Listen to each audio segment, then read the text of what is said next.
cobaan itu datang itu dan langsung dikasih, bukan langsung, ibaratnya bukan langsung 1%, 2%, langsung banyak. Yang pertama yang menentang Mbak Nur waktu berpindah agama dari keluarga itu siapa?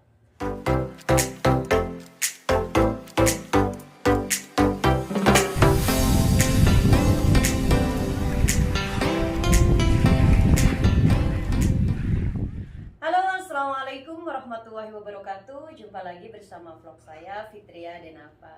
Gimana kabarnya sahabat-sahabat semuanya? Mudah-mudahan dalam keadaan sehat, selalu dalam lindungan Allah Subhanahu wa taala. Amin ya rabbal alamin. Nah, sahabat, di vlog kali ini Fitria Denava sudah bersama wanita cantik yang berada di samping saya ini. Mungkin sahabat semuanya penasaran. Nah, di vlog kali ini kita akan membahas wanita cantik ini adalah seorang mualaf. Tentunya sahabat penasaran kok bisa gitu ya, jalan ceritanya seperti apa, jadi ikuti terus video ini sampai selesai. Jangan lupa dukung terus channel saya dengan cara like, komen, dan juga di subscribe dan di share juga ke sosial media kalian jika tayangan ini bermanfaat. Oke sahabat, biar nggak panjang lebar, mungkin sahabat sudah nggak sabar ingin mendengar cerita wanita cantik di samping saya. Kita langsung kenalan aja yuk. Assalamualaikum. Waalaikumsalam Mbak Fitri. Gimana kabarnya? Alhamdulillah. Alhamdulillah. Senang banget ya Iya. bisa ketemu. Seneng banget pokoknya, apalagi saya ketemu sama wanita cantik yang jarang sekali loh biasanya seorang wanita cantik orang Batak gitu ya ada di Arab Saudi. Bisa sampai di sini. Iya. Ayo Mbak Nur kenalan dulu dong sama subscriber saya. Assalamualaikum semuanya. Hai. Salam kenal ya semuanya ya. Nama saya Nur Khadijah Lubis ya. Itu udah nama iya. sudah mualaf. Itu nama, Kalau yang nama dulu nama asli Mbak Nur? saya Flora Lubis. Flora Lubis. Flora Lubis saya itu marga ya. marga dari keturunan orang tua kita, Iya. dari bapak kita. Aslinya Sumatera Utara, Medan ya. Ya asli Sumatera Utara ya, sukunya suku Batak. Sukunya Batak karena suku saya Batak. kurang begitu tahu dengan Kalau kayak Mbak kan suku Madura. Madura. Ya, Jadi Jawa Batak Timur. itu sukunya. Iya, gitu. jadi kalau Batak itu dibilang itu suku. Jadi kita suku kita Iya. gitu. Tapi kalau nama kota Sumatera. Kalau kota itu ini kita kan provinsinya kita Sumatera Utara. Iya. Gitu. Dan untuk marga tadi Lubis. Marga. Jadi kayak orang Saudi juga kan ada Iya, juga ada marganya marganya. gitu. Masya Allah. Nah, saya ini penasaran banget bersama Mbak Nur ya. Iya. Orang Batak. Orang Batak itu terkenalnya orangnya disiplin. Teguh dengan pendiriannya Iya. ya, apalagi masalah agama Iya. gitu ya. Nih, Mbak Nur kok bisa itu berganti agama, itu proses pertamanya apa sih yang membuat Mbak Nur itu berpindah agama gitu? Tentunya untuk kita ya agama itu ya nggak di Kristen, nggak di Islam itu tidak akan semudah itu gitu ya untuk berpindah agama. Iya, gitu. benar. Itu awalnya kalau bisa diceritakan itu gimana itu Mbak Nur? Itu awalnya ya. Iya. Kalau dibilang dari awalnya, tapi nanti intinya namanya kalau udah kena hidayah Iya. itu Iya, betul. hidayah itu mahal ya. Iya. Alhamdulillah sampai saat ini ya, insya Allah untuk selamanya. Saya Insya juga Allah. belum mengaku diri saya baik atau saya benar atau Iya. saya wanita soleh. Iya. Jauh masih dari kata itu. Iya. Tapi insya Allah yang namanya hidayah itu bukan Allah kasihkan dengan segampang yang Iya. kita minta. Kadang orang mau beli juga enggak. Jadi harus belajar, Enggak. betul-betul belajar. Ada yang mau beli hidayah juga beli nggak bisa kita Iya. kita tahu nilainya berapa gitu. Iya. Ya alhamdulillah sampai sekarang. Kalau awal mulanya memang sakit ya dibilang ceritanya gitu. Cuman ya semuanya udah ada hikmahnya dan alhamdulillah masya Allah, senang udah. Iya. Kepercayaan yang saya pilih itu ya di Islam ini memang ini agama yang sempurna gitu. Agama yang sempurna. Bukan aku menyalahkan agama saya sebelumnya. Iya. Aku nggak menyalahkan agama saya sebelumnya juga. Karena Kristen agama Kristen baik, ajarannya baik, semua mengajarkan yang Iya. baik, Semua agama mengajarkan yang baik. baik. Iya. Tapi yang setelah mengenal Islam, Islam itu Ini yang Indah. lebih baik. indah itu gimana sih kalau udah Iya. indah? Nah, jadi alhamdulillahnya di situ kenalnya awalnya dulu dari 2010 ya, pertengahan 2010. Jadi saya sampai sekarang itu mualaf itu udah jalan 10 tahun. 10 tahun. 10 tahun. Dan pertama kali bersyahadat itu Mbak Bersama- Nur di Indonesia. Bersama sekali bersahadat itu saya di Tangerang ya. Di Indonesia Di ya. Indonesia. Jadi sebelum Mbak Nur ini ke Arab Saudi itu sudah Tapi sudah di situ mualaf. saat saya udah memutuskan mau jadi mualaf, bener-bener cobaan itu datang itu dan langsung dikasih, bukan langsung, ibaratnya bukan langsung 1%, 2%, langsung banyak dipukul itu, jadi kayak angin itu kenceng. Iya. Langsung kenceng banget gitu. Di situ mengalaminya itu, oh kok Islam itu begini gitu. Sempat juga saya jadi Ada keraguan juga ada ya. keraguan lagi, padahal saya sudah syahadat Iya. gitu. Kok setelah aku jalanin Islam cobaannya gitu banyak banget gitu ya, Iya. kok seberat ini gitu. Yang satu ya pasti udah siap tidak disenangin keluarga ya kan. Pertama ya. Tidak jauh dari keluarga karena emang keputusan saya sendiri gitu. Iya. Kalau saya memutuskan jadi mualaf di kota saya, di kampung saya lebih banyak lagi pukulan. Iya. Lebih Pasti banyak pukulan gitu. tantangannya lebih berat lagi. Makanya saya memutuskan merantau ya. Iya. Merantau ngikut ke Jakarta gitu. Iya. Ya akhirnya selang waktu menikah saya dengan seorang pria yang menjadi imam saya. Nggak lama saya juga bercerai dengan dia. Jadi suaminya Mbak Nur ini Muslim. Iya, ya? Muslim dia mah Muslim, agamanya dia juga baik. Kebetulan dia juga sarjana agama Iya. ya. Apakah mungkin Mbak Nur ini berpindah agama apa karena masalah cinta gitu? Karena maaf ini kan tadi katanya menikah dengan Muslim ya, Iya, laki-laki Muslim. Apakah pertamanya mungkin Mbak Nur ini karena cinta akhirnya berpindah agama? Enggak, gitu? kalau cinta enggak. Saya karir. Karena dia menjanjikan karir. Iya. Saya menjanjikan, kalau dibilang cinta enggak cinta. Jadi pekerjaan, saya kan orangnya memang Iya. Siapa sih yang nggak senang sama pekerjaan, sama Iya, materi, betul. karena memang kita juga orang susah yang belum bisa menyenangkan orang tua, keluarga gitu. Emang tadi niatnya juga karena karir ya gitu. Iya. Memutuskan ke sana, menjalani melanjutkan kuliah sambil kerja gitu. Ternyata pas saya menikah dengan dia, saya hamil. Jadi lagi masa subur, hamil. Iya. Lah sama dia nggak boleh lanjut dulu semua, nggak boleh dilanjut, nanti udah lahiran dulu gitu.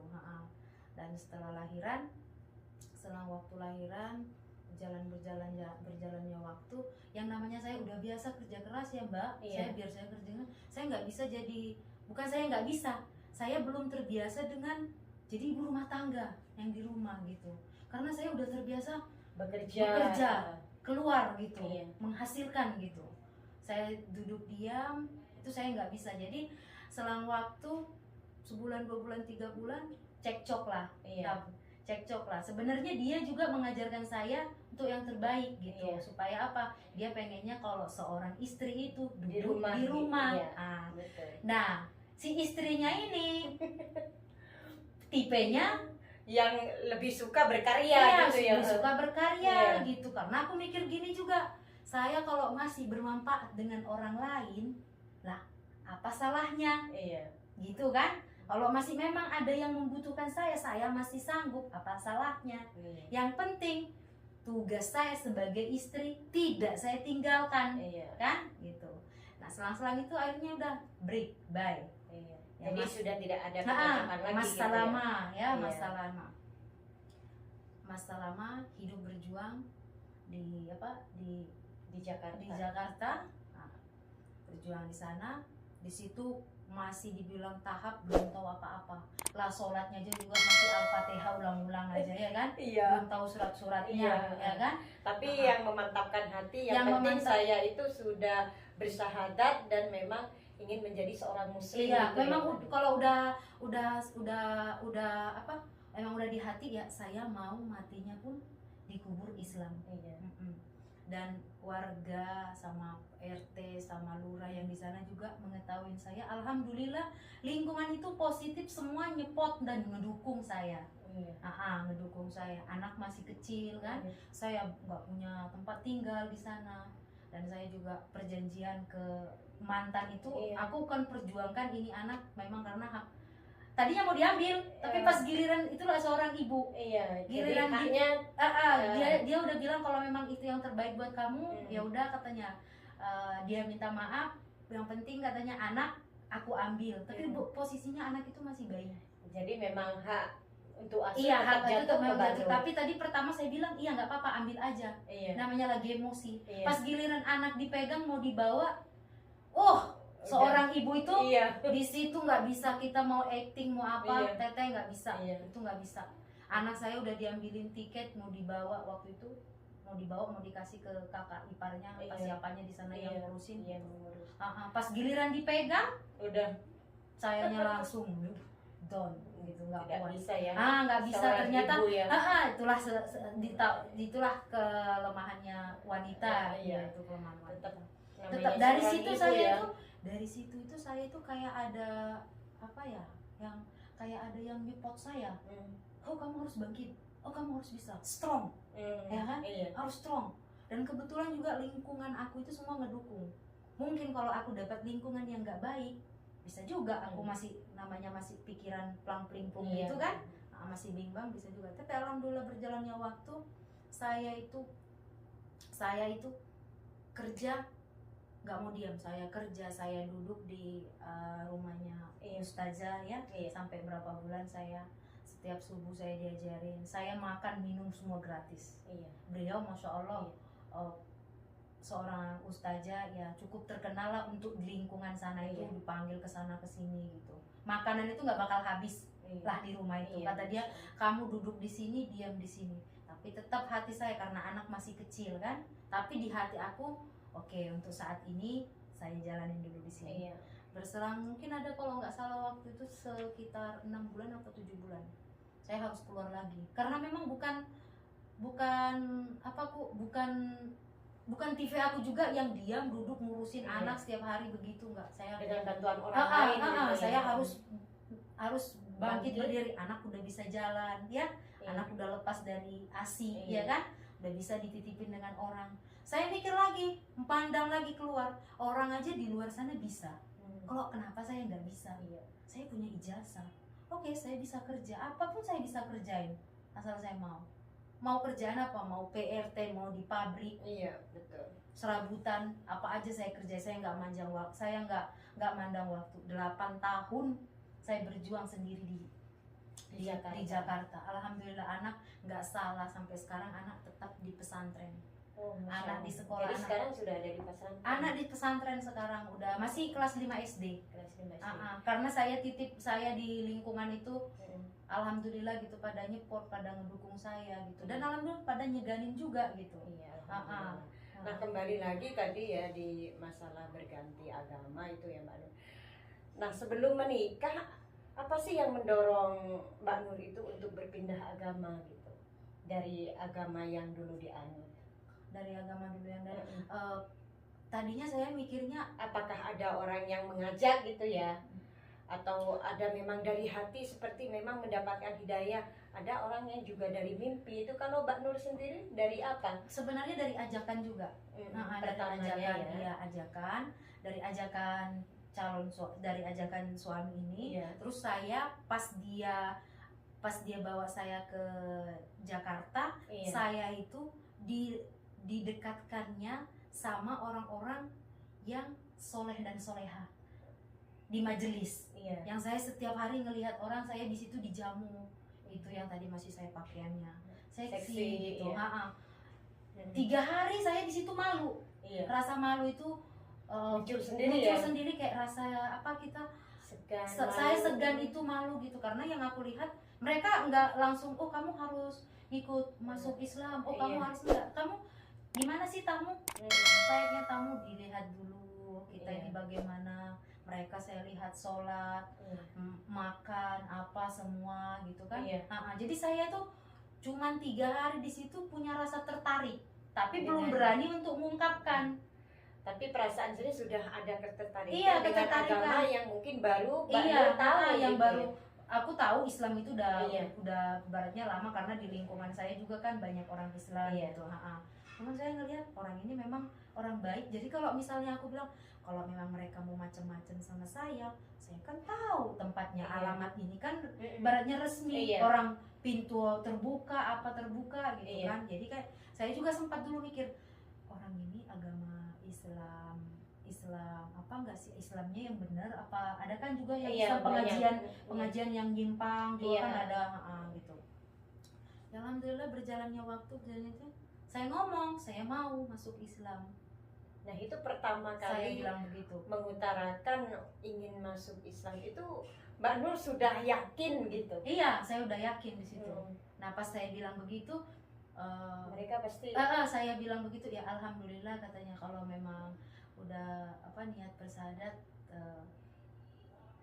hari ini saya bilang besok itu kan dilangsungkannya, karena Iya. di sana juga kan orang pada bekerja Iya. gitu. Nanti biar ada saksinya, biar ada ininya gitu. Nah, saat dengan bersahadat, gimana sih waktu itu perasaannya Mbak Nur?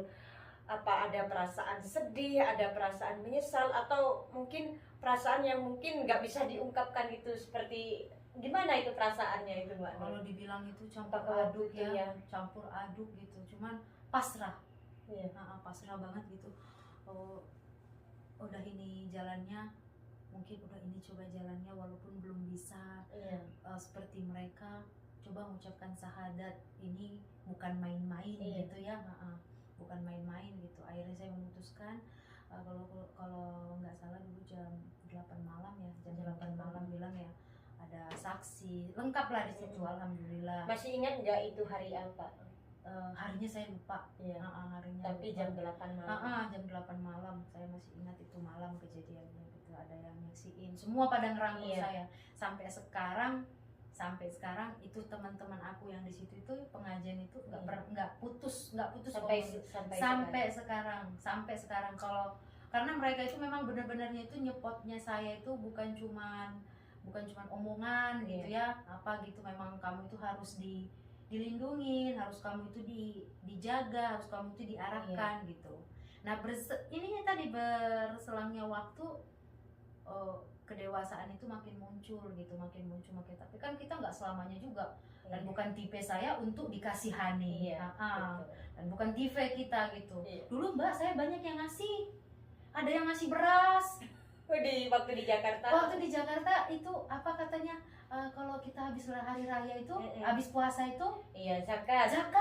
Saya sedih, saya nangis. Saya masih sanggup kerja. Saya cari uang 100-200 ribu itu masih dapat gitu. Waktu di Jakarta. Karena saya belum paham. Iya.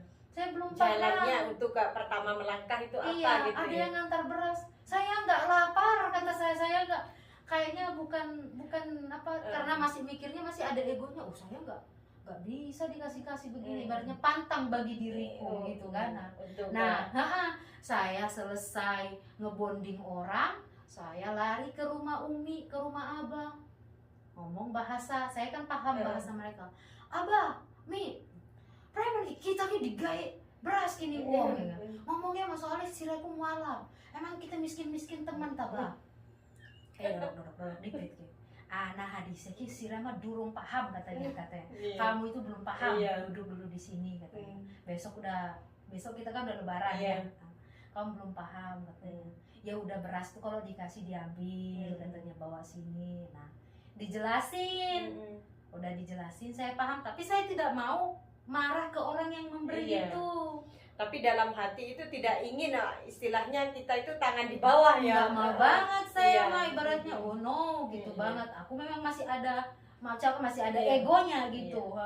Kalaupun memang belum ada, kalaupun saya mikirnya kalaupun saya nggak ada masih mending aku ngutang, Iya, ya. iya. Nah, ibaratnya gitu ya mikirnya gitu. Tapi setelah kalau dipelajarin, saya mungkin masih dibilang malas ya, Iya. mempelajarin hadis-hadis itu. Iya. Hadisnya kan banyak banget Iya. gitu ya. Setelah udah tahu, oh ternyata begini, jadi saya yang ngerasa, oh ya alhamdulillah, kalau nggak begini nggak tahu. Iya, jadi banyak ya sudah pengalamannya gitu. Banyak pokoknya. Nah, pertama yang menentang Mbak Nur waktu berpindah agama dari keluarga itu siapa? Karena saya cuman ngasih surat ya, saya pergi gitu, jadi saya memang ganti nomor HP. Saya nggak berani untuk komunikasi dulu memang sampai lama. Saya nggak berani karena apa? Pasti mereka, aku tahu ngerasakan mereka pasti marahnya itu gimana, malunya juga ya, malunya juga untuk. Tapi aku udah siap gitu ngadepinnya gitu. Dan aku nggak mau komunikasi dulu untuk lama, karena apa? Takut kalau aku komunikasi nanti saya diminta alamat, ya. Karena apa? Saya ngerasa diri saya belum kuat banget, Mbak. Saya belum kuat banget gitu. Jadi untuk sementara aku memang putuskan komunikasi saya. Mau saya senang, mau saya susahnya, saya tidak tunjukkan ke keluarga. Setelah itu mungkin dari keluarga. Kalau dari teman ada yang menghujat enggak? Dari teman yang secara langsung nggak ada yang aku lihat, yang secara langsung. Tapi dari mulut ke mulut mungkin ada yang nggak senang, ya, ada yang nggak senang gitu.